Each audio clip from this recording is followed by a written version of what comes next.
and welcome to a video on Paganini Technique for beginners. In this video I'm going to start going into one of the most important aspects of Paganini's technique. What he did and what I learned from my teacher Ruggiero Ricci, who studied how Paganini played by looking at paintings and also studying his fingerings. What I learned was that Paganini often didn't shift a lot, but what he did was he expanded his left hand to play more notes in one position. Paganini had a huge left hand, so he was actually able to play in the first position and all the way up high, basically keeping his thumb and his hand in third position. Ruggiero Ricci the same. His hand is huge and he could play the whole fingerboard in one hand position, which of course is unbelievably effective, and also one is unbelievably fast. Now we're going to start soft. We're going to start with the third position and we're going to expand the possibility of notes we can play in third position by giving 2 notes to the first finger and 2 notes to the fourth finger. That way we can play 6 notes on one string in third position instead of only 4.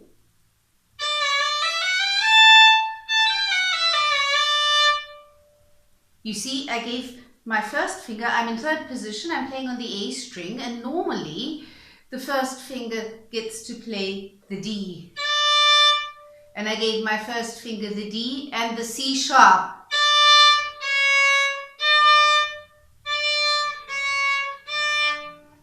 And the fourth finger plays the G, and I gave my fourth finger 2 notes to play the G and the A harmonic.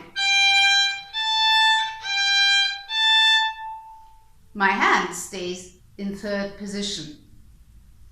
By being able to expand your hand to play more notes in one position, just by expanding it, you're going to feel a lot more secure because you don't need to shift down or up just for one note anymore. You stay in one position and just move your finger. That's much more efficient, and also you will be a lot faster. Now a little bit of background information, and just so we get the terminology straight.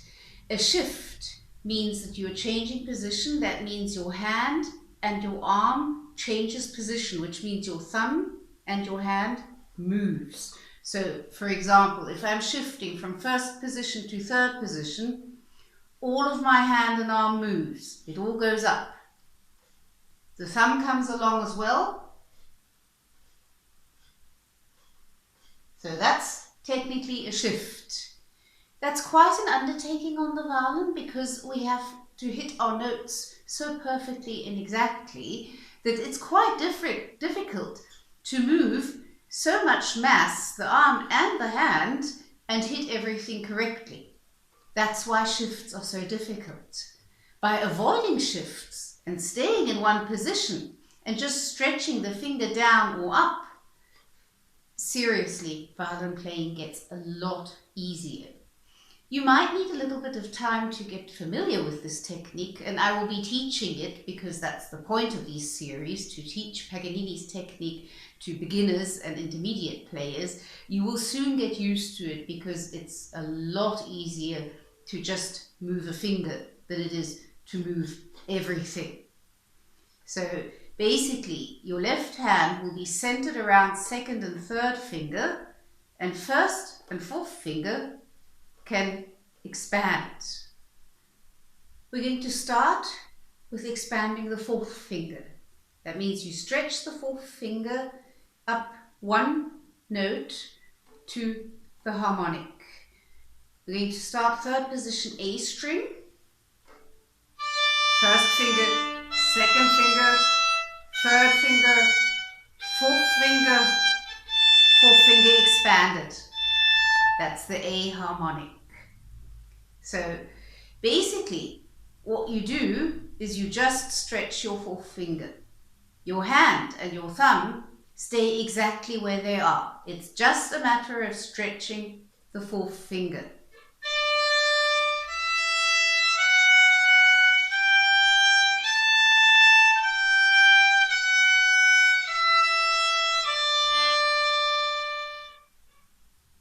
first thing you need to practice are the 2 4th fingers, which you now are doing in one hand position. It's a good idea to practice that with drones to make sure your intonation is correct. That's another thing which is very, very typical of Ruggiero Ricci's Paganini Technique method, that you're always practicing with some sort of a drone to make sure the intonation is correct. So start with your 4th finger on the G, on the A string, and use the open D as a drone.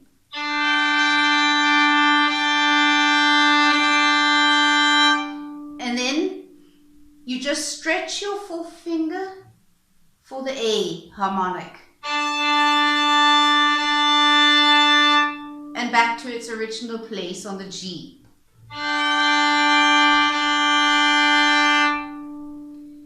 Do that slurred so that you're practicing the connection. Remember, playing a note is one thing on the violin. Getting from one note to the next is what's difficult.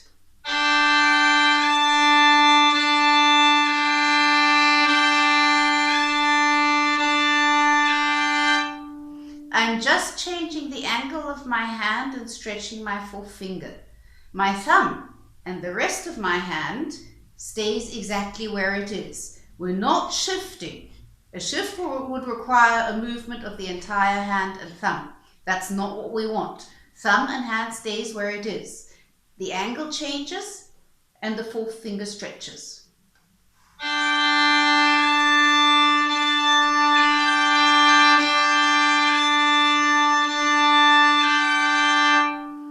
Practice that on all strings.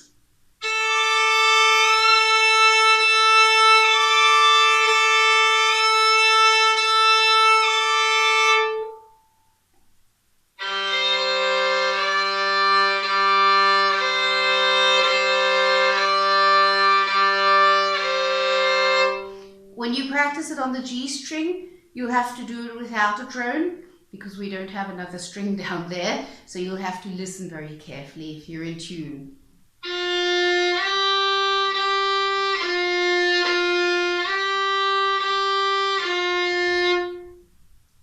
So practice that on all strings until you feel comfortable with it.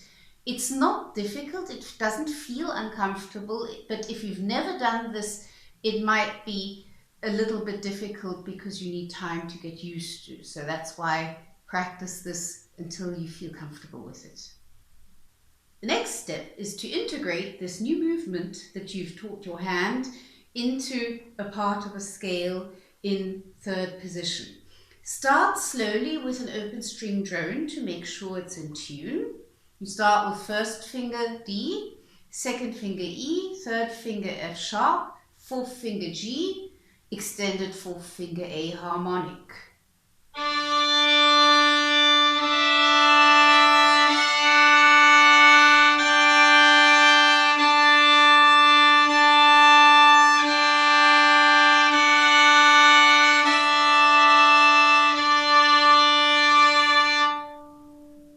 You won't believe how happy you will be if you have 5 notes in one hand instead of just 4.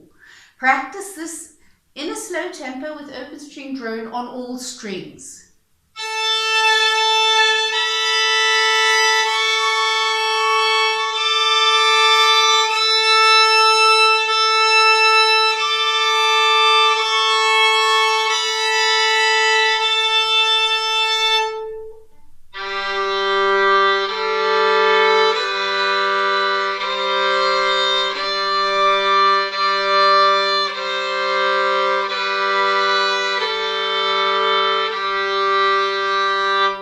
On the G string, you'll have to practice it without a drone.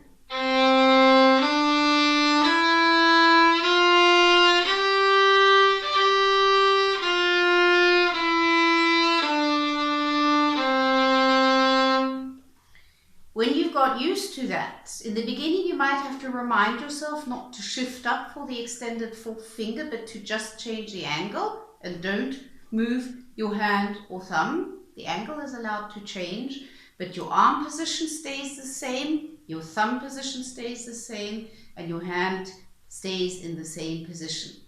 When you've practice that with a drone and you feel more secure about it, speed it up, because the point of being able to do this is to be able to play fast.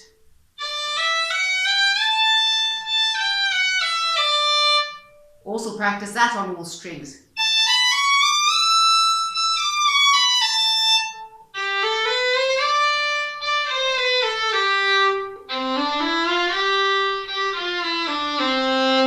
And if you can, speed it up even further.